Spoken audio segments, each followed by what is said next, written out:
Don't get me wrong, I love the ladies. I mean, they rev my engine, but they don't belong in the newsroom.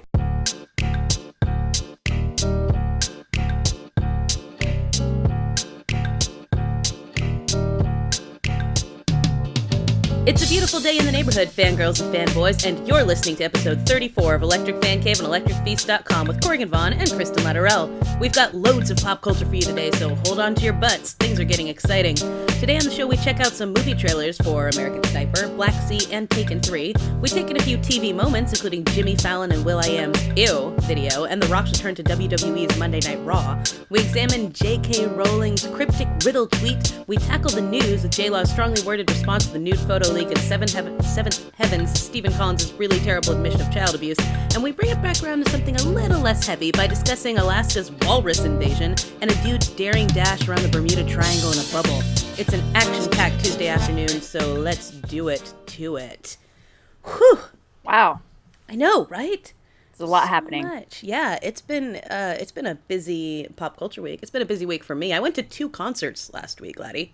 That is a lot. I did. I know, like that makes me sad because that's 2 more than I went to. Well, yeah, but that's normal. I think the last concert I went to was Backstreet Boys like 6 months ago. So it's not like a thing I do a whole heck of a lot. It just so happened that Ryan Adams was playing in Santa Barbara, and then Jimmy World was playing in Ventura the next day. Which I'm clearly too old for. It was one of those, like, standing room only type shows. Oh, and your legs are, like, killing you, buddy. Yeah, right. I was like, I used to do this all the time. Right? I know, and now I go, I'm like, I should have worn more orthotics because my legs are killing me. I know. I'm like, suddenly I wish I were gelling, Dr. Scholes. And I'm like, gosh, the music's so loud in here. I can barely hear myself think. Oh, my gosh. We all walked out of there, and we're like, are your ears ringing? My ears are ringing. Am I yelling? I feel like I'm yelling right now. It was, oh my God, I felt so old, but it was so worth it. The Ryan Adams concert, on the other hand, was in this, the Granada Theater in Santa Barbara, which is this old classic sort of movie theater that also happens to have shows. And so it was sitting down the whole time, and I'm sitting in my seat. This is the weirdest thing. I kept running into people I knew there, but not from here. Yeah. So it was like I ran into someone from my master's program, some from undergrad. It was the weirdest. And so I'm sitting there, and there's this fella sitting behind me, and I'm like, just like, I'm not trying to listen to the conversation, but you know when someone's talking, like, they want everyone to hear what or they'll say about? Like at least one word that kind of grabs your attention. Yeah, and you're like, oh, what is that? And then next thing you know, you're listening to their entire yeah. And this fella, dear bloke, clearly wanted people to know what he was talking about, and he just kept saying these like awesomely braggy things while he was there. So like I gleaned humble from brag. I gleaned from this conversation that another friend was supposed to be with him at this show, but he couldn't come because he was with a Hollywood actor and a New York Times best-selling author. And like he kept repeating these things to people, and like I'm not even sure he was just like talking to random people who were like sitting in front of him and things like this. I was like, he wouldn't be telling this to the people he's with. You know. And so of course, you know, me being snarky, I have to like you know, write a Facebook post about like this guy who's being super braggy. And then I hazard a glance behind me, and I realize sitting next to the braggart is one of Kristen's coworkers and my acquaintances from college. His name's Tim. And so I'm like, oh my God. Oh, he's here with this guy. And I'm wondering, does Kristen know him? Like, I need to know. So I like text Kristen. I'm like, I'm at 95% that Tim is sitting behind me right now. Kristen, dear Kristen here, instead of being like, oh, that's funny, I'll ask him tomorrow if he was there, is like, well, he is at that concert, and tells him to yell my name. So Tim doesn't. This is my favorite part, because him texting me back, I was like crying alone in my apartment. I'm laughing so hard because he's like, oh, I'm like, oh, do you see Corey? Because Corey made it sound like he was like directly behind her. And he's like, oh, I haven't seen her. I was like, oh, well, she said you're sitting behind her. Maybe just yell her name, see if she turns around. I'm like, maybe she was a little farther. So he like screams it. Full on, just yells like, my name. Yeah, and so he texted me back. He's like, yeah, I totally yelled her name. She was definitely sitting like 2 people away.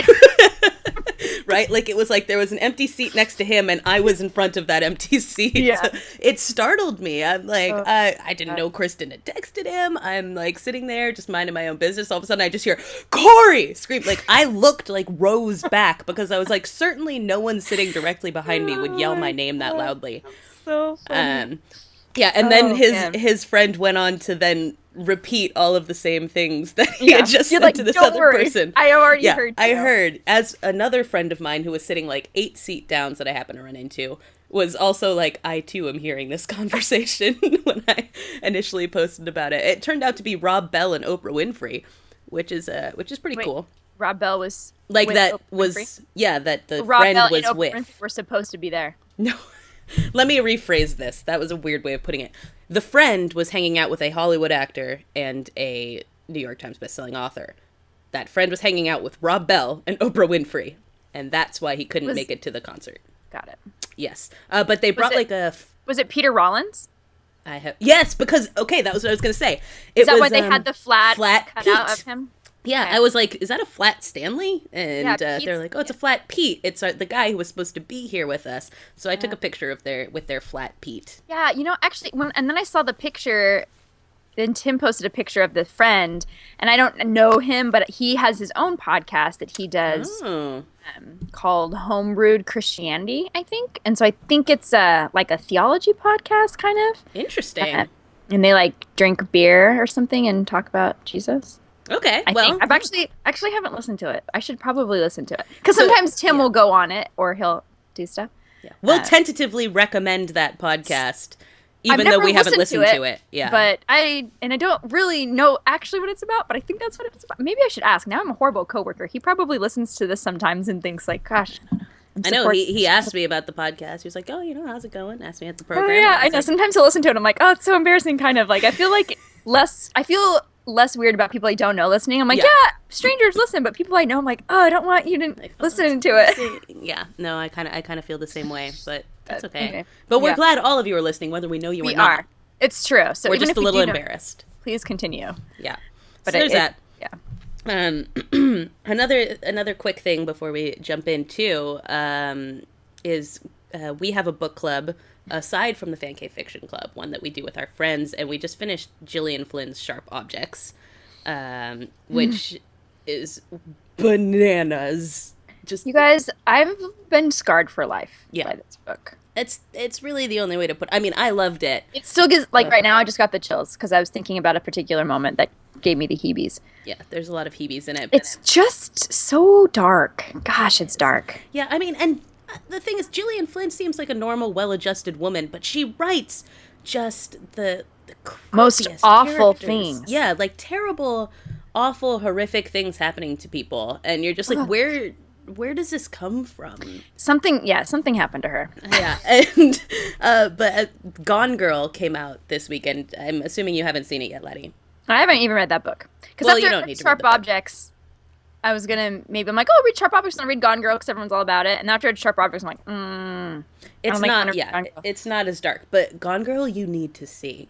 Okay, because I've heard mixed reviews. I've had some people, it was just like reviews that'll pop up on Facebook and be like, oh, it's okay, and other people are like, it's the best movie ever, and then people are like, whatever. I'm like, okay. It's surprising. How's Ben? Ben is amazing, of course. President Ben Affleck. I went on Cameron Lewis's show this morning, and I told him that I always refer to Ben Affleck as President Ben because in my headcanon, it's President Ben Affleck and VP Matt Damon. And so, we were talking about this. And Scott Bakula is Secretary of State? Oh, obviously. That's a given. I didn't think I needed to say that out loud. Okay, I just want to make sure. But yeah, he's really good in this part. Everybody in it is great. Neil Patrick Harris is in it. Casey Wilson. Yeah, he's in it as well. And Casey Wilson? Yeah. And they're both spot on in their roles. Cool. Everybody in this is just perfect. But one of the things that's really surprising about it is that it's actually really funny. And really? So, yeah. Is the book funny? I think Gillian Flynn has a sense of humor. She'll say kind of funny things, but this is definitely like more multiple laugh out loud moments.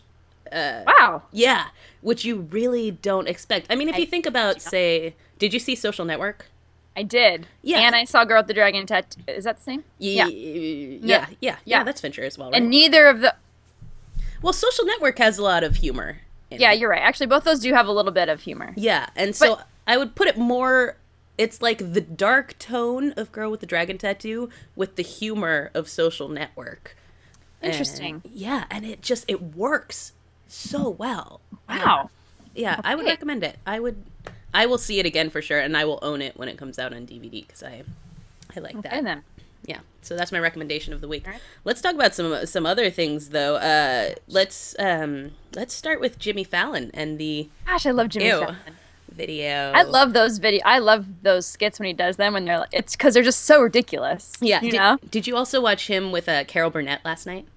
I did not watch Carol Burnett. Okay. No. Well, he had her on last night, and they do that thing that he's been doing where it's like they have a set on set, so they have to run back and forth between the scenes. It's delightful. But Ew has will.i.am, and it's this pop song starring this character that he plays named Sarah, who's just like a grossed out teenage girl. Yeah, and she's like 13. Yeah, and so like everything is just embarrassing and awful. Oh my gosh, and the guy that plays her stepdad probably stole the entire That thing. was my favorite part! Oh my gosh! His dance How moves! scary, my stepdad. Oh, he's so embarrassing. Oh man, he does a dad dance at the end. I died. I was like, this is very funny. This is very fun. And impressive. Like, whatever Jimmy Fallon starts, like, rapping real fast and things like that, you're like... Here's the thing. I know I shouldn't be at this point. I was actually at a friend's house on Sunday doing my laundry, and we were watching Jimmy Fallon videos, essentially. And so we watched, like, all of the history of raps. Nice. Yes, I love those. We're watching something. Oh, and then we were just talking about how, like, when he does those the kindergarten instruments with the roots. Yeah, when they do those, like, he's an extremely talented musician. Like, when he does was it the David Bowie, Tim Tebow mix or something? I forget now. I'm ruining that. But anyway, where he'll, like, do impressions of famous singers, and he's so good. And every time, and then even in this, when he was, like, rapping fast, I'm like, I shouldn't be as impressed with him because I know he can do these things. Yeah, but it's still surprising. I'm always surprised at how good he is. Yeah, that he can nail so many musical styles, I think, is like, what really it's like the spectrum. And when they do that barbershop quartet and they sing, like, Sexy Back, but they're like, like harmonizing, and it's kind of mind-boggling. He's pretty great. He is pretty great. He just can't interview people. That's all. He can't, but he also doesn't really need to. Yeah. Like nobody cares. It's just like, oh, look, he's a really nice guy. That's the thing. Like, he's so nice. He genuinely does care about the things that they tell him. Yeah. And they essentially just, it's only hard when he has someone who's not a very good interviewer. Right. Or interviewee. Because then he needs people who can kind of carry the interview so that he can kind of interject and, like, make jokes. Yeah. But not really be very serious about it or whatever because, he's, oh my goodness. And he's got the skit thing down, and it's more like a variety show, which is what I love. Exactly. That's what I love about it. Yeah, it's which like is better, fun having... kind of like Jimmy, it's like SNL, but, like, better. Yeah, especially this season so far. Yeah. Ugh. Did you see the Sarah Silverman one the other day? No, I cannot stand Sarah Silverman. I can't either, but for some reason I thought it would be different on SNL, and it was every single sketch was just pulling teeth. It's like, gah! After Chris Pratt's last week and this one, now I am like, I'm calling it a rebuilding year because it's just... Cool.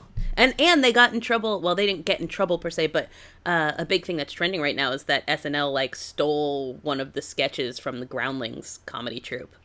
And so, like, they did this, like, Tina Turner sketch in it that, like, then the Groundlings people were like, oh, yeah, you like that sketch? Why don't you check out ours that we've been traveling with for the past 6 months? It's pretty cool, you know? And then there was another sketch in it that, like, I guess The Onion did earlier in the week. And so we're like, it's like Bring It On all over again. Yeah. You know, when the girls steal and then they all do the same one at the never mind. I don't remember. Yeah, I'm the one person on earth who doesn't like Bring It On, and so I don't remember anything about it. Oh my gosh! All right, well, never mind then. Maybe I should watch it again as an adult. You should, because that's what I think of when people, like, steal things. Because in the movie, you know, they not only steal from Gabrielle Union's crew. I guess you don't call cheerleader crew, whatever. I don't know I'm mixing what you up with call Step it, Up. a gaggle of cheerleaders. I don't know. It's not only like steal their routine, like things from their routine, but then like when Kirsten Dunst finds out, oh, we've been stealing from this whole time, we'll have to do something different. They don't have time to make up their own, so they hire a guy to come in and teach them one. But he teaches the same routine to everybody, and so when they get to the playoffs or whatever, I'm butchering the story. Another is doing the exact same dance as them. This reminds me of one of my professors yesterday does not watch sports at all. And she was trying to explain that this story from going to a conference and getting a whole bunch of academics together and watching Scandal, that she was trying to say that it was on at the same time of sports event. And I think this conference was in like January or February, so it clearly wasn't baseball, but she was convinced it was baseball. And she called it Baseball Special Series. She was like, like baseball special series was on. I was like, that is not a thing. That's not a thing. You're like, was Sandlot on? Or are you getting confused with the League of Their Own? Yeah, was it a marathon of baseball movies? Baseball special series? Was it Bull Durham? Or... Yeah, so that was a thing that happened. But yeah, anyway, Jimmy Fallon's Ew is really fun and watch it. Worth watching. Of course, that will be linked to on the blog, so you can check it out. Now, another thing that is in the pop culture news today is J.K. Rowling posted this weird tweet thing that maybe if you unscramble the letters, it might say something. I just don't care about it. And also the thing is I hate riddles, and mainly because and this is like a very personal thing. I'm terrible at them. Yeah, me too. And so every time there's a riddle, I'm like, this just is another thing that makes me feel like a moron. Because I'm never going to figure it out. And then when you hear the answer, it's like, well, duh, it's because he was standing on a block of ice in the middle of the room. I'm like, nobody would have known. Who would have guessed that? That is really specific. Is that the answer to a riddle? Yeah, that's a riddle. I don't even remember what the rest of it was, but that was the answer. I'm like, that's stupid. Yeah. That is stupid. And yeah, it's like there's that one riddle that people always like tell, and every time I still can't remember what the answer is. The one that's like you're in a closed room and all you have is like a bed and like a match, or like it's like a series of things. I have heard this 8,000 times in my life, and I still have no idea what the answer is. Even though I've heard the answer, I still don't know what it is. Yeah, it's ridiculous. Yep. I know, and so I really feel like riddles are just people's way of like making they're like, I'm gonna make people feel stupid. I'm gonna give them a riddle. I'm like, okay, I get it. You're smarter than me. Yeah, I understand. Thank you. We're aware. JK. Yeah. So JK's riddle says, "Cry, foe, run amok, fa awry. My wand won't tolerate this nonsense." And it was prompted by a fan's tweet that said, "Every time J.K. Rowling tweets, I stop whatever I'm doing and analyze it for an hour." And she responded, "See, now I'm tempted to post a riddle or an anagram. Must resist temptation, must work." And then posted this, which so far, what people have managed to pull out of it is that the words Newt Scamander and New York are both hidden inside this tweet. So it seems to have something to do with Fantastic Beasts and where to find them. I think it has to do with Hocus Pocus. Ooh, I like that. I think people are just reading into it, and she's like, amok. Ah, yeah, there you go. I mean, the article did say maybe it's a red herring. She was really just trying to tell us all. She's a huge fan of Sarah Jessica Parker in Hocus Pocus. And that's just what she happened to do after she finished working, was watch Hocus Pocus. That's it. You guys, we've cracked it. You're welcome, Internet. Yep, Don't come to waste the your fan time. cave. We've got it figured out. Where all the answers to life will be found. I will say, though, that I have been hooked on Pottermore lately. Because I know, it's ridiculous, but they have these games on it that I'm so bad at and feel like I should be good at. And so I just keep trying. Like there's a potion making one, and you have to buy the ingredients every time you make a potion. And if you screw up once anywhere in the process, you're done, and you have to go buy the ingredients again. And I'm like, this shouldn't be this hard. What am I doing wrong? And so, dude, you're long bottoming. I am. I'm fully long bottoming, and it's frustrating. And then they have a dueling one too, and all you have to do is hit letters. And so it's like you're supposed to time it. So you hit like if it says N, you hit this little like will-o'-the-wispy looking thing, goes over the N. You hit it, and then it'll expand this circle, and you're supposed to hit it again when that circle is fully expanded. And so you try to get as close to these things as possible. This seems easy, and yet I lose every time. I've only been able to beat my sister at it, and my sister just started playing like 2 days after me, so it's really not an accomplishment. So my house points are not contributing to Gryffindor, let me tell you. Yeah. Gosh. It's sad. But it was fun. Like, they give you all these tests on there, so, like, you go through, like, all these things, and you find out what house you're sorted into, which it surprised me that I got Gryffindor, but that's what I got. And then you also, like, get asked all these questions, and it chooses your wand for you based on your results and stuff, so this is really, like, little kiddish of me, but I'm having fun with it. That's good. Yeah. You know, you gotta do what you gotta do. You do. And I get frustrated with it fast enough that I don't spend, like, 6 hours of my day on it. It's more like a 20-minute distraction until I'm like, F it! And I go do something else. Gonna go do homework. Yeah. Gonna go read film theory now. Ugh. Thanks, Pottermore. Yeah, you don't have to teach it. Okay? Sorry, I just fell asleep for a second when you said film theory. I know, it's the worst. It is the absolute worst. But yeah, so J.K. Rowling, Rowling. whatever her name is.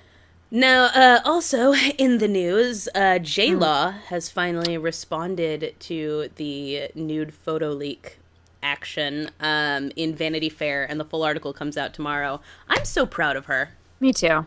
Like, she is just, I think the way that she faced, like, she talks about basically how when it came out, she was like, I don't know what this is going to do to my career, and she was really worried about it, and she felt violated, obviously. Right. And that she was trying to come up with a statement immediately in the aftermath of this, and then she would scrap all those because they were making her angry and sad. She was crying, and then she says she almost penned an apology, and then she was like, what? Why am I apologizing? I was in a relationship with a person for 4 years. There's really nothing to apologize for. And now she's just sort of like, this is a crime. I'm not crying and angry over it anymore, but this needs to stop, and humans need to be good to each other. Right. Well, and I think she touched on what we've been talking about this whole time. And I think you've actually almost said something very similar to this, which I thought was, she's like, the quote that I pulled out of it, which I was like, yeah, yes, exactly, was just because I'm a public figure, just because I'm an actress does not mean I asked for this. It doesn't mean that it comes with the territory. It's my body and it should be my choice. And the fact that it wasn't my choice is disgusting. Yeah. You know, I'm like, yeah, exactly. Right. Absolutely. And I so hope this person gets caught, because, like, right now he's sitting at home, you know, like, oh crap, J.Law's talking about me, har har har.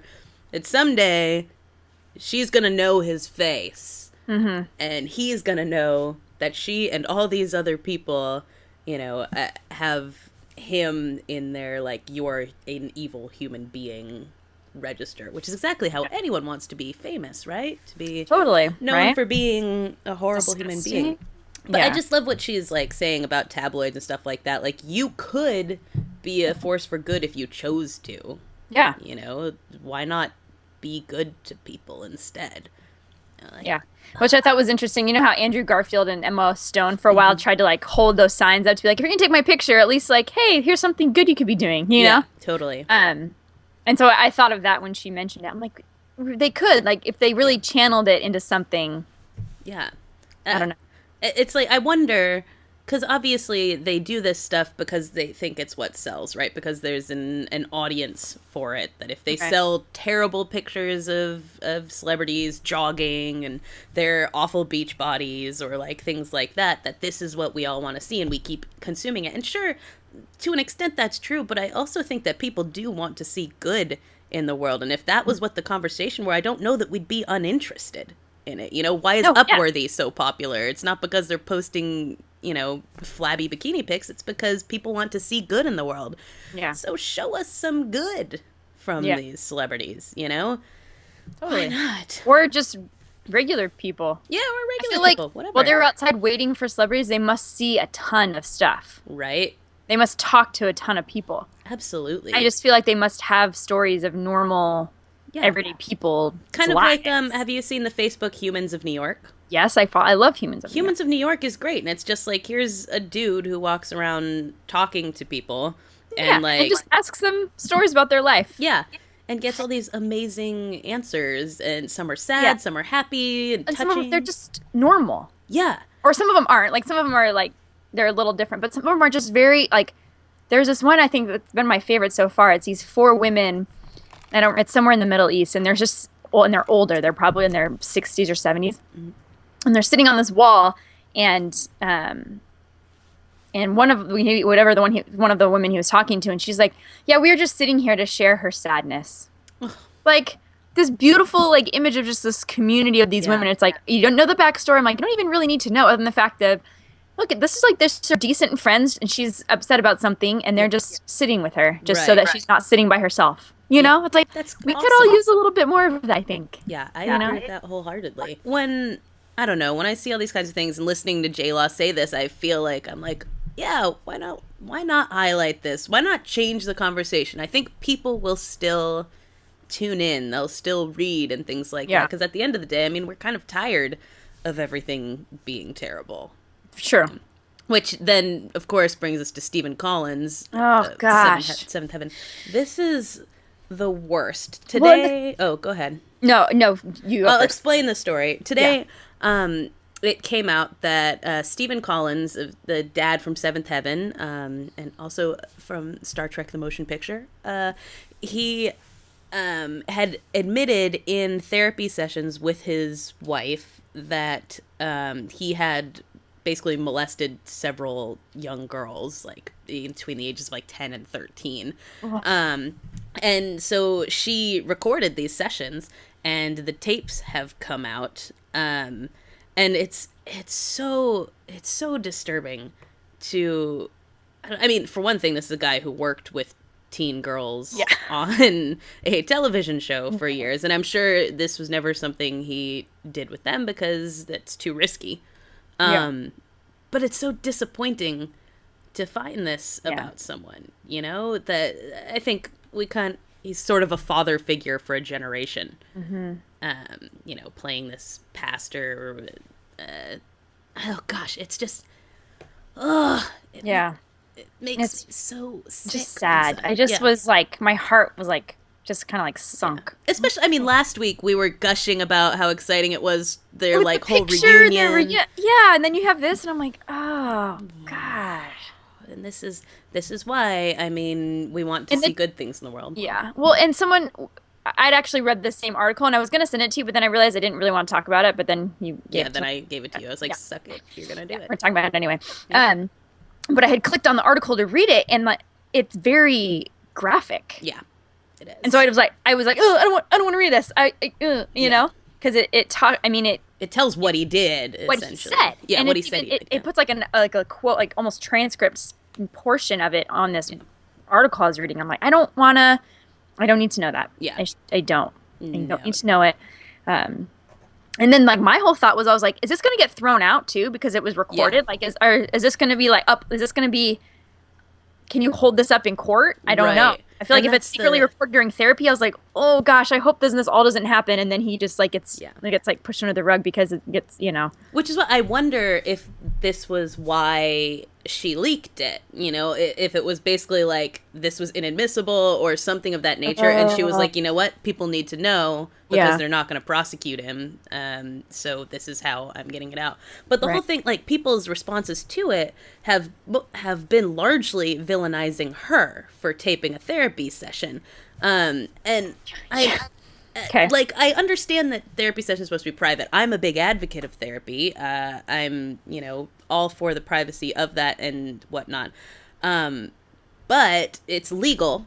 Yeah, and isn't there, I thought something like that you had to report. Is that not true? I think it's if you are a danger to yourself or others, like imminently. I mean, so if he's saying this happened 30 years ago. Oh, okay. Then I don't think they necessarily have an obligation to report that. But I do think it's really on the line. Yeah, like last night I did this, then they would, I guess. Yeah, and people are basically, you know, coming out against her stronger than they are against this guy for molesting children. And it reminded me of, like, when Mel Gibson beat the crap out of his wife, you know, that people were like, well, why was she recording the conversations of him verbally abusing her? Clearly, she was just trying to bait him into doing it, and, you know, this, as if, like, that she may have baited him or, you know, whatever. I was like, or maybe it's been going on for so long and no one believes her, and so the only way to do so is to record it. And you can't bait someone into doing a behavior they wouldn't normally do. Yeah. You know, like, why would she record him, like, on the off chance that maybe he's going to say something he's never said before to her? Yeah. You know, and so with these kinds of things, it's like you have these women coming out and trying to say, like, he beat me, he molested a child, things like that, and the focus immediately gets turned around on the woman and what, like, a witch she is for, like, having the audacity to record it so that other people know what's going on. You know? It's like, this is their only defense. They've been saying it's been happening, nobody listened, they taped it, and all of a sudden it's, you know, they're the villain. Now they're the bad guy. Yeah, so that's, I mean, I think that's one of the things on top of how terrible this situation is that really just stands out to me about it is just people's response to it. It's like, I get that he's beloved, you know, like, I would have never imagined this could have happened, and I'm really upset that it did, but he admitted it himself, and I can't hold him in the esteem I did before. Right. That's it. And there's nothing, and that's not her fault. Yeah, exactly. It's not her fault for ruining my picture of my idyllic childhood. Father. Yeah. It's, she did a service, you know, there's some, and hopefully the girls that this happened to don't have to, like, be center stage in this, and they can go on and live their lives and whatnot, but I mean, she's trying to get some sort of justice for them, even though I'm sure people are going to make it out to be that she's just trying to get money in her divorce settlement or things like that. Because women are evil, and we just want to, you know, make men look bad for money. Like, yeah, I mean, we're just a bunch of harpies. Yep, exactly. What are you going to do? Can't trust us. Nope. Just can't. Not a single one. Yeah. So there was that. But we're going to move on from that terribleness. And I only want to briefly touch on this, but because I'm sure this makes Laddie really happy. The Rock. Tell me about it, Laddie. Has come back to Brooklyn. You guys. Okay. So I immediately sent this to my brother, who he hasn't responded yet, but I'm sure we'll have a discussion about later. Yeah. I loved it so much because he just, like, he slips back into that role so effortlessly. And it's almost like he never left, because if you'll notice, and this would happen when he was a wrestler, because he had those lines, he would say, like, The Rock has come back to wherever, or, you know, can you smell what The Rock is cooking? All those catchphrases he had and I love that the entire Barclays Center echoes him. I mean, they're saying it with him. They know it's coming. Yeah. Like, even when he had that long-winded story about The Rock woke up in his house in Florida and he rolled, like, this whole I mean, everybody knew it was going to culminate in The Rock has finally come back. Like, everybody knew that. And just, like, if you could see some of the faces of the people, like, kind of in the front row, and they're just like, just like little kids, just like, yeah, this is amazing. And just, like, the look on his face. I mean, he's having too much fun. Like, way too much fun. He clearly loves it. I think that's the greatest thing is that's that, what like, I love about him. Yeah. He's, like, moved on, and he's done other things, and he's clearly very successful. And mostly when people leave things like wrestling, it's like, they're like, oh, wrestling's kind of like a black. I did that because I was trying to, you know, make how I could get my way up. Yeah. Right. But he continually goes back there. Yeah. Because I think it's such like, kind of ingrained in who he is. I mean, his dad was a wrestler. His grandfather was a wrestler. It's just kind of so much a part of his heritage that he just, like, and he knows that he, like, owes everything to these fans, you know? And so he comes back and he gives them what they want. And it's so great. And I love to see him enjoying it as much as them. Yeah, totally. Because he used to be very serious, like, when he's doing it. And so it's always like, oh, The Rock, you know, because he's, you know, kind of part of him. But now that he can just kind of come back and do it, you can see him trying not to smile. You can, like, see the almost smile in this area of his face. Just kind of like... yeah. Like, this is it. This is where I'm supposed to be. It's fun. So if you're a fan of The Rock, I'm sure we'll put a link on this. If you were a fan of The Rock and wrestling, like I was, you'll enjoy this video. It's short. It's like 5 minutes. And of course, it's like terrible acting with that girl. The blonde girl is just miserable. I'm like, what accent is that supposed to be? I have no idea. But he just is like, oh, okay. And one more thing. He does that thing where, and what's so great about it too is that I'm sure, I mean, obviously it's scripted, but he always would do this thing where he would say, like, what do you think you're doing or whatever? And, like, the person goes to answer and he interrupts. He's like, it doesn't matter what you think. And so I just love, I don't know, it just all came back and it was so good. Glorious. I loved it. Yeah, I could appreciate it, and I don't even watch this kind of stuff. So, I mean, I am a rock fan, like, as an actor and whatnot, and a person, just because he's awesome. But, it's enjoyable. Everyone should take a few minutes out of your day, brighten it up. With that. It's fun to watch people doing what they love. Yeah, like, it really is. It's contagious. Really. I like it. I'm so into that. So good. So, so there's our sort of news portion of today. So let's talk about some trailers. Gosh. Kristen's been sending me these for a good portion of the week. And I've been like, my Facebook wall, you can see I haven't like responded to anything anyone has said because I'm just like not in the house and it's the first week of school. Everything's crazy. But so I got the chance to sit down and watch some of these today. And let's talk about Black Sea is bananas. Sea. I hadn't even heard of it. No! Had you heard of it? Okay, my friend, we were talking about how this fall, my friend Alex, by the way, my friend Alex could not be more excited about Interstellar, so we might want to have him come on and do a little review of Interstellar after it comes out. I mean, Excellent. He has his tickets pre-bought for IMAX opening night. Almost every day he talks to me about it. Oh my goodness. So he's like beyond excited. Anyway, so he's the one that sent me this list of movies. He's like, fall's going to be such a great time for movies. And it's list. I'm like, Black Sea, I've never freaking heard of this movie, you know? No. So what it is it's like these ex-submarine operators or something. And they find out that there's this Nazi sunken submarine at the bottom of the Black Sea, oddly. Weird, right? Go figure. Spoiler alert. It's at the bottom of the Black Sea.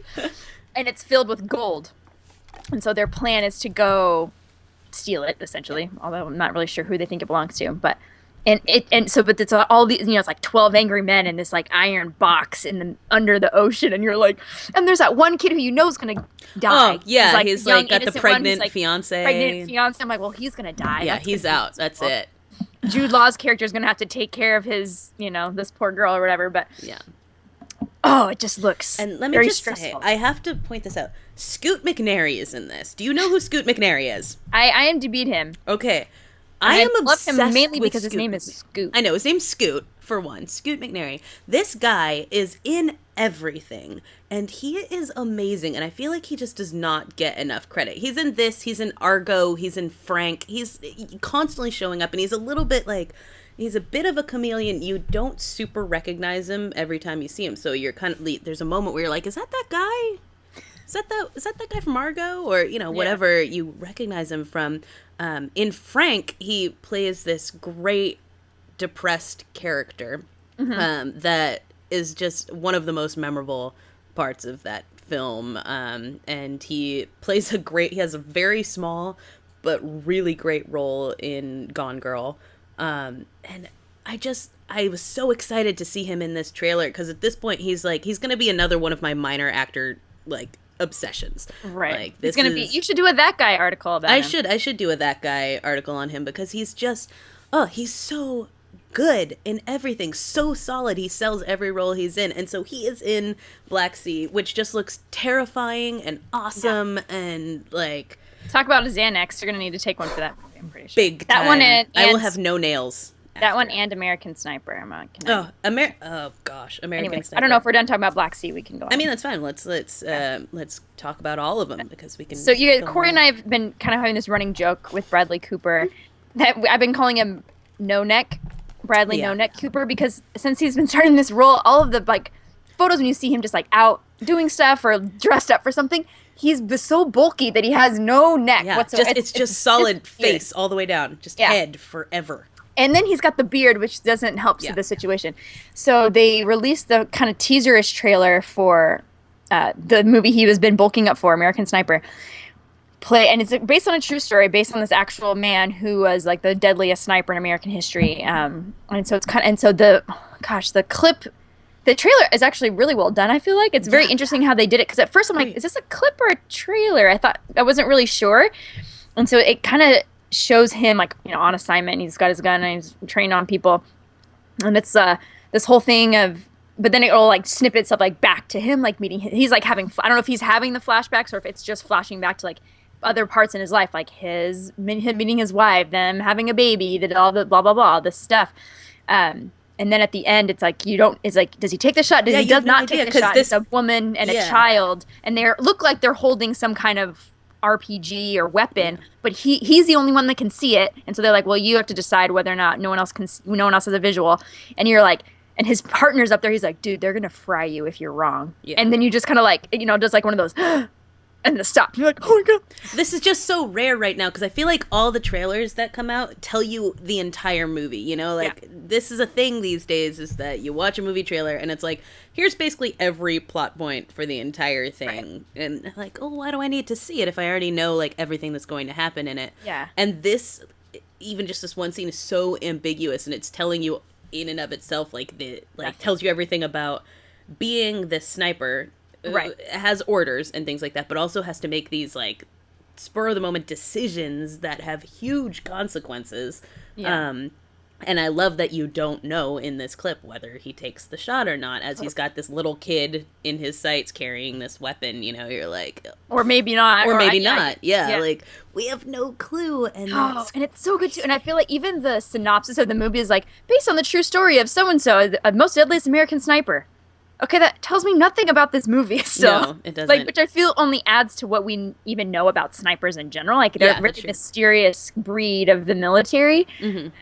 I feel like anytime you ever hear about them or see about them, it's like, oh, and so-and-so. And it's like, there's a one-line kind of thing. You don't know a lot about them. And so like the synopsis of the movie captures that. This trailer perfectly captures that, because you're like, I still don't really know anything about him. Like, why did he become a sniper? Is this movie about a certain mission? Is it just about all his missions? Like, what's going on? And you're just like, oh.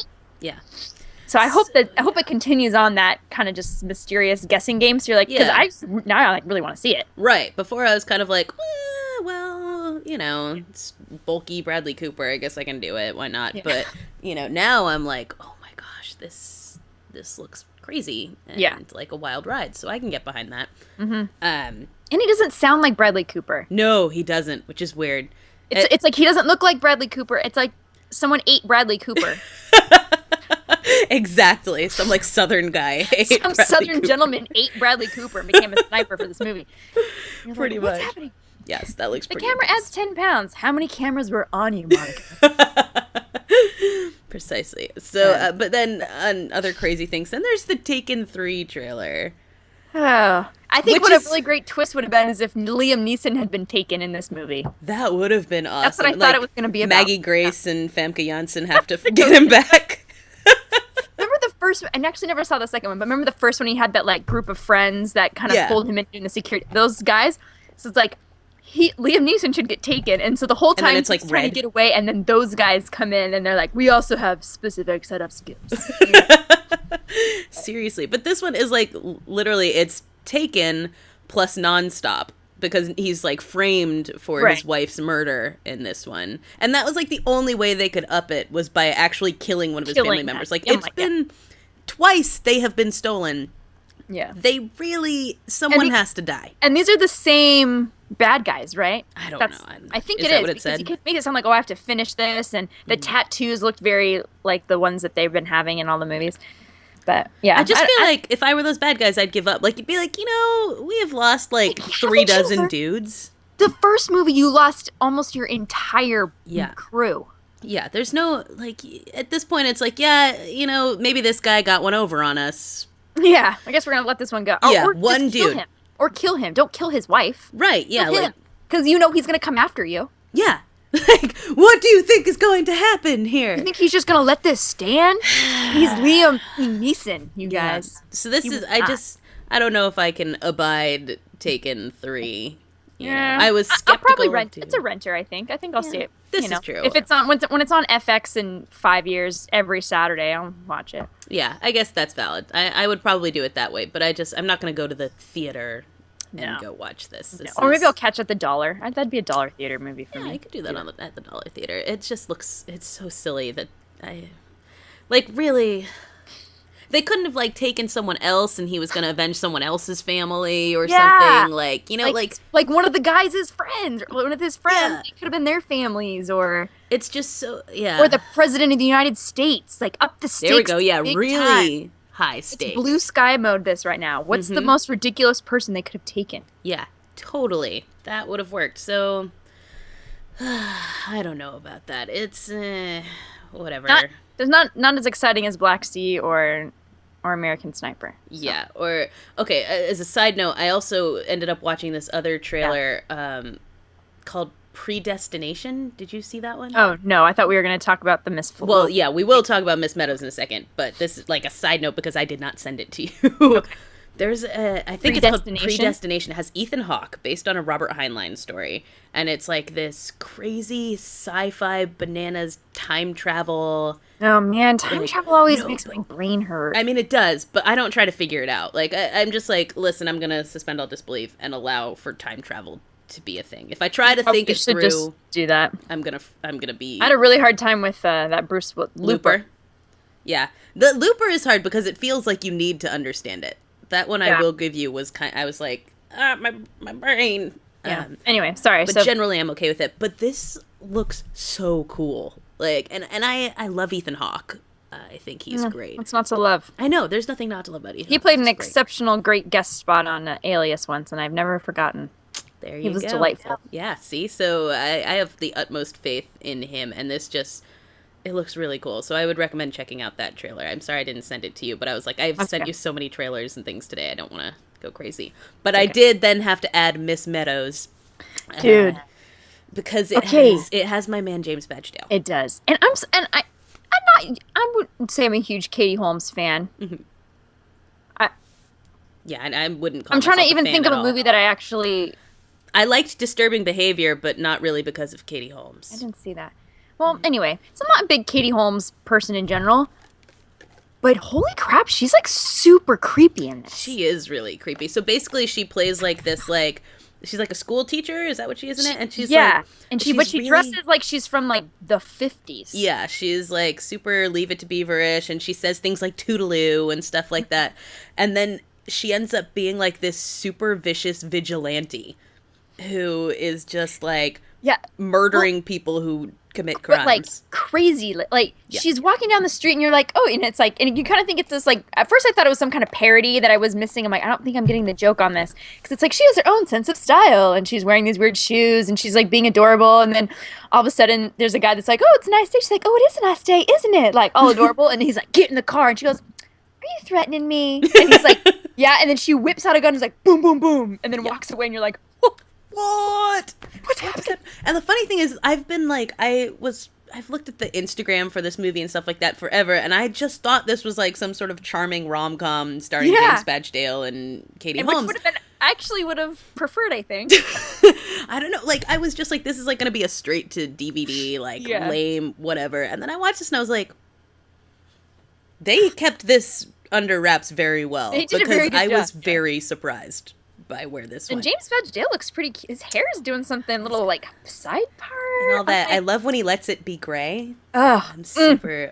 I think we should go see this. Oh yeah, I think that's necessary. I mean, I know you're probably already going to see it, but I think we should both. I think we should do this. Yes, this should be a thing that happens. But it may be terrible. There's a high chance of that, but I'm okay with that. I'm okay to risk it. I'm fully willing to risk this. If I spent $11 and was like, that was terrible, I'm like, I'd be okay with it. Okay. It's such an interesting like premise that I think that's what I'm saying. It's worth giving a go. When everything you watch is the same movie over and over again, I think something like this is like just fun and unique enough. Yeah. And honestly, didn't think Katie Holmes had it in her to play something like this. No. It's just so bizarre. Yeah, this is a good post-Tom Cruise film right here. Yeah, like 5 years after the fact. Yeah, it's like now that we've seen her do like some weird, odd choices and stuff like that, but this is like whoa, what are you doing there, Katie? See, this is one of those times where I actually wish famous people would come on here because I want to ask her about it. Like, let's dissect, like, what made you choose this role? Yeah. Like, what? I'm sure that'll come out eventually, so we'll have to just wait until we see interviews. But I would like to ask. Me I'd too. like to be the one to ask that. Also, Katie Gullis. Well done, Katie. We'd love to chat with you about this movie. Yeah. And if James can come too, we'd love that. Realistically, I'd freak out. No. Actually, Corey wouldn't be able to do it because she would just be like this. No. I am a smooth operator. I don't know what you're talking about. I believe you are, but I feel like this might be beyond your capacity to do. Consider there's no confidence in me after the photo incident. That's what I'm saying. I didn't want to bring up the photo, Corey, but if I'm gonna be honest with you, like you do, like you're very smooth and like you can talk to people, but I feel like this is beyond even you. Because you couldn't, the man was trying to kiss you. Oh God. And you, we kind of have to now put the picture up for people to see the blog. Oh God. Because it's probably, you guys, I saved it to my phone because I love it so much. Oh, it's pretty embarrassing. Oh boy. I'll post it. You have to post it. Just everyone look at this picture and then you'll understand what we're talking about. It's ridiculous. So yeah, there's that. Moving right along now that we've hit all those trailers, and all of those will be posted up on the blog along with that embarrassing picture. Now in our section entitled Weird News. Weird news. Semi-science news as well, Yeah. you know, in keeping with our thing. We need a weird news like jingle or something. Do do do do do do do do do do. You're welcome. I just made that up right now. It's pretty good. I'm gonna ask my brother, like, can you take exactly the melodic tone she just did and make that into a theme? Oh, yeah. And he's gonna be like, that wasn't even a tune. If he ever needs my help on things, I'm totally available. So yeah, first and foremost, a story that came out this week. The Coast Guard rescued a man who was trying to run 3,500 miles around the Bermuda Triangle in a bubble. As one does. And it was not Jake Gyllenhaal, which I thought the story was going to have a quick twist. That would have been an interesting twist right there. It's a sequel, Right. Bubble Boy 2. No, this was a grown-ass man. A grown man who... But apparently does things like this often. Yeah, like he has a website where he writes about his plans for these things to do. And he's regular enough at this that you think he would know better. The Coast Guard told him basically he should probably not do this because the only things he had in his bubble with him were water and protein bars. That they were like, that's not going to work. Yeah. That dog don't just ain't go hunt. No, definitely not. And they were saying like he was going to be blown like 500 miles north of his course too. Yeah. And the guy wouldn't relent. He was like, nah, I'm doing this. I've been ready to do this for 3 years, so I should probably finish it. What?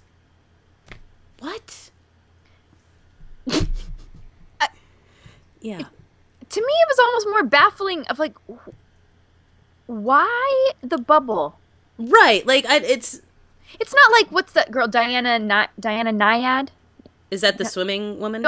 She was like the 60s. The old, Right, Diana Nyad. Yeah. Who like swam swam from Cuba to Florida. Like that's Right. like a thing. People swim the English Channel. Yeah. People swim. They don't run in giant hamster wheels. Yeah, because it's not like you're not trying to like break someone's record or something like that. It's just like a weird thing to do.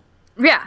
Yeah, I just like you want to be the first guy to run the Bermuda Triangle in a hamster wheel. Fine, who cares? I don't. Yeah. It's so weird. And then I also feel like it's just such a waste of resources that the Coast Guard then has to come fly out in their helicopter. I feel like they should bill him for that. Right, they should. Because they said, don't do this. It's not safe. You're not prepared for it. Like the vessel you're in is, I mean. This is not a boat. Yeah, it's not a boat. You can't like steer it back on course. Yeah. They're like, don't do. He's like, nah. I'm gonna, he's like, tick, tick, tick, tick, tick, tick, tick, yeah, tick, and basically. like, ignores them, and then they have to go rescue him, and I'm like, I'm sorry, all I can think of is Kevin Costner in The Guardian, and that cost people something. It's true. Coast Like Guard this no is joke, you dangerous guys. for them. Yeah, this isn't just like, oh, we're gonna rescue this guy. I'm like, they could have been hurt trying to save your dumb. It's ridiculous. I feel like, someone who can do something like this probably has money, that he's not working. He's running 3,500 miles in a bubble. And it's just like they don't think about like the human cost and like taxes and all kinds of things that go towards their inevitable need to be rescued from the situation. And there's some kind of this weird desire he has to be something, like the center of attention, like whatever his need is that he's trying to satisfy here. I'm like, what are you doing? Yeah. Like, you're not training for anything. They're like, oh, he's like super athletic. I'm like, okay, so it's not like he was. I mean, go do the CrossFit games. You know? Go do a mud run or something. Yeah, seriously. Ugh. Anyway. Ridiculous. This guy is ridiculous. So, but I do like the visual of, like, just a dude in a bubble out in the middle of the ocean. Because it's like, they also, like, it was reported to them there's some sort of strange vessel in the ocean. And you know, all of them were like, oh man. Oh, God. What's his face? Mm-hmm. Yeah. And I wonder how long they let him sit there before they went and helped. Because, you know, he, set from his emergency beacon. I bet they're like, let's give it an hour. Yeah, exactly. He's going to be fine. Let's just sit on this for a little bit. That's what I would do. Like, just whenever Crew 7 gets back from lunch, send them. Yeah. Seriously. So that was a weird thing. But then the other strange thing that happened was in Alaska. A bunch of walruses made their way. A bunch is an understatement, yeah, I think. A bunch. 35,000 walruses. They came to shore in Alaska en masse because what they do at this time of year is usually find these nice little ice shelves to sit upon and relax, and these melted. So they didn't have anywhere to go, so they just all did this mass exodus onto the beach, which is crazy. Like, super crazy. The aerial photos are just insane. Yeah, and I'm like, how did you even count that? I know. They must do that thing where it's like, okay, here's like a spot, and we count how many are in it, and then we just multiply that by... I mean, even they all look the same. Yeah, though. It's just a it's a not mass. Like jelly beans or something where there's like colors. And it looks like one giant. I mean, it's just. And can you imagine how loud that shiz probably is? Oh, and probably smelly too. I imagine that probably smells super bad. I'm sure, but like, that is craziness. But I love it. Yeah. Oh, totally. Like, I'm like, this is the coolest thing. Well, and then what was interesting about the story is I couldn't tell if it was normal that the ice sheets. I mean, they said this has happened before. Not so quite. So to sometimes they just don't melt, and sometimes like they didn't go into like, oh, global warming has caused these glass things to melt. So I'm like, so wait, do they usually? Is this bad that it's melted? Should we be concerned, or because they didn't really seem concerned in the article? They're like, it melted, so they're unsure. Yeah. I feel like it seems like it's inconclusive. Some sites and stuff. This is why I went for like a science website and trying to find something about it, because I was like, I feel like if you do anything that's like, you know, CNN or like anything that has a political bent or something like that, they're gonna either be like, it's climate change, or they're gonna be like, it's not climate change. Yeah. And so I was let's just look at this even. This guy that they interviewed, like, I can just almost like see him. First of all, his name is Chadwick J. Yep. That's his name. Let's just soak that. It's almost as good as Bradford Gates Rudder. Right? Almost. Yeah. This guy's probably related to him. It's like, yeah, it's a good size aggregation, definitely. Yeah. I'm like, really? A good size? 35,000 He's just walruses? like kind of amused. Like, yeah, like, smell those quaint little walruses. Yeah. No walruses, you silly guys. Yeah. And then the like concern is just them trampling each other. Yeah. Like trampling their young. And it's like, yeah, they've already found some dead walrus bodies on the beach. That's which the U.S. Fish and Wildlife Service is going to investigate. Yeah. I'm like, what do they send in, like, their CSI to figure out why these walruses sound? Look at that. They're like... Yeah. Oh, it's just the U.S. Fish and Wildlife Service needs their own CSI jingle. Yeah, that's for sure. Let's call the Who, see what they can do about that. It's just such an interesting story. As long as this isn't like a measure of climate change and how screwed we are, then I feel like it's kind of a fun, weird thing that happened. I will say I did point out, like, it's been super, super hot here in Santa Barbara. I'm like, okay, it's like 98 degrees here, and walruses are rushing ashore in Alaska. This is how every disaster movie starts. Like, oh, these are strange anomalies, and then all of a sudden we all die. Anomalies, that's the word. Anomalies, yep, that's exactly what they are. It starts as a quaint little anomaly, and pretty soon the currents in the North Atlantic are going to reverse themselves, and it's going to be the day after tomorrow. Mm-hmm, yep, there's going to be tornadoes in New York City, and... Yep, and Bilbo Baggins is going to die in a cold Scotland outpost. So sad. So sad. But yeah, that's what we got for you today. And I am surprised we managed to fit that into an hour. We're pretty good. I don't want to brag. I'm amazed with us. Probably because for once I actually like grouped these in a way that made sense instead of just being like, hey, what should we talk about? What should we talk about today, guys? Ew. Ew. Oh. That's it for this week's Electric Fan Cave. I hope you learned something. I hope you check out these trailers. Check out the blog on electricfeast.com, and you can find links to all of these interesting tidbits that we've discussed today, because there was so much going on this week. And remember, the Fan Cave is now on Tuesdays, not on Mondays, so there's nothing wrong with your iTunes. We've just moved the day because I'm in school. We want to keep you on your toes. Yeah. Oh, and another thing that you should know is that we have our Fan Cave Fiction Club on Goodreads, where we're reading The Whole Behind Midnight by Clinton Boomer. And we've just gotten word Clinton Boomer will be joining us for the Fan Cave Fiction Club this month. So that's cool. Now I feel like I have to read it. Now you have to read it. Yep. Just suck it up. One ebook will not ruin your life, laddie. Yeah, it will. It goes against everything I stand for. Yeah. This book, unfortunately, in print is like $20, but in ebook it's like $4.99 or free if you have Kindle Unlimited. So you should read it. Come talk to Clinton Boomer with us. So far, this is a huge crowd pleaser. The book is really highly rated. People seem to love it. So read along with us. You can go to Goodreads and search for the Fan Cave Fiction Club, or it'll be linked on the blog as well, and you can get a direct link to it.